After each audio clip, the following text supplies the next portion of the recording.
السلام عليكم ورحمة الله وبركاته. أهلا وسهلا بيكم مع منهج الصف الأول إعدادي. المرة دي الحقيقة دي مش تسريبات، المرة دي المنهج الحقيقي بتاع سنة أولى إعدادي إن شاء الله. ده آخر حاجة خلاص وصل لها إن شاء الله. فإحنا لو بصينا كده أدي المنهج وده الكتاب الحقيقي. أول حاجة عندنا الوحدة الأولى بتتكون من الأعداد والعمليات عليها. طبعا عندنا أول درس اللي هي النسبة المئوية والنسبة والتناسب. يبقى النسبة المئوية والنسبة والتناسب. ده اللي هو العنوان الاولاني بتاع الدرس. بنقسم لايه؟ بنقسم للتناسب وتطبيقات النسبه والتناسب. ده كان موجود قبل كده في المنهج القديم بتاع 6 ابتدائي، بس كان فيه النسبه والتناسب وبعدين تطبيقات النسبه وتطبيقات، هم ضموهم كلهم في بعض كده بقت التناسب لوحده. هم خدوا النسبه قبل كده في ابتدائي وتطبيقات النسبه والتناسب، تطبيقات الحاجتين. ماشي كده؟ ده الدرس الاولاني. نيجي لمجموعه الاعداد. في الاعداد ما خدوهاش قبل كده اللي هي الاتحاد والتقاطع. عندهم اتحاد والتقاطع بس، مفيش المكملة، مفيش الفرق. فاتحاد وتقاطع عشان يعرفوا بس معنى المجموعات، عشان لما يجي يدرسوا ايه مجموعة الأعداد الصحيحة والنسبية. طبعا المجموعات والعمليات عليها. نيجي بقى العمليات على الأعداد.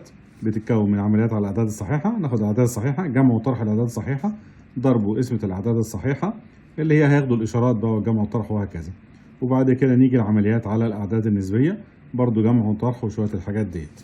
نيجي بقى للجبر. طبعا هي مقسومة لأربع حاجات وأربع وحدات المنهج. خلي بالكم ده المنهج إن شاء الله، ده آخر حاجة مظبوطة خلاص، ودي اللي نازلة إن شاء الله السنة دي. عندنا الجبر بيتكون من التعبيرات والصيغ الرياضية، ودي كانت موجودة قبل كده، والمعادلات. طبعا المعادلات دي في أي حاجة بتيجي. ممكن بعد كده إن شاء الله في الحلقة اللي جاية نشرح لكم تفصيل كل حاجة موجودة من دي، لكن دوت كده اللي هو أدي الوحدة الأولى وأدي الوحدة الثانية. ماشي كده؟ طيب. نيجي الوحدة الثالثة اللي هي الإحصاء، فيها 3 دروس. أول حاجة تنظيم البيانات، الوسط الحسابي، القطاعات الدائرية، ودي برضو كانوا بياخدوها في 6 ابتدائي قبل كده. الوسط الحسابي ده كانوا بياخدوه، ما زالوا بياخدوه السنة دي في الإعدادي، خلاص نزل في أولى إعدادي. طب نيجي بقى المنهج الهندسة. كل كان بيسأل فيه هندسة ولا مفيش؟ الهندسة كلها ضموها في أدي 1 2 3 4 5 6 دروس، بس كل درس الحقيقة درس. يعني الزوايا والعلاقات اللي هي الزاوية الحادة والقائمة والكلام ده كله والعلاقة بين الزوايا. التوازي كله هو درس واحد. ماشي كده؟ المثلث درس واحد. الاشكال الرباعيه درس واحد. المربع المستطيل الكلام ده كله ده بقى درس واحد. يعني ضموا كل دروس. يعني التوازي ده كان ممكن يبقى وحده كامله، ضموها بقى الدرس وهكذا. كل حاجه ضموها في درس واحد، لان احنا ابتدائي كان عندنا بيبقى 60 درس. 60 درس ده يعني كلهم كانوا بيبقوا تايهين فيه، فهو يعتبر كانوا يعني برضو نفس الكلام بس ايه ضموها.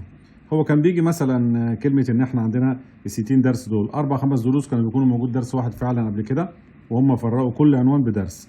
لا السنه دي رجعوا الكلام ده كله، بقت نفس الكلام كده. طبعا بعض الاشكال الرباعيه في المضلعات.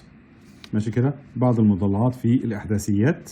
وخلي بالكم دي الوحده الثالثه والوحده الرابعه. وكده ده منهج الرياضيات في الصف الاول الابتدائي.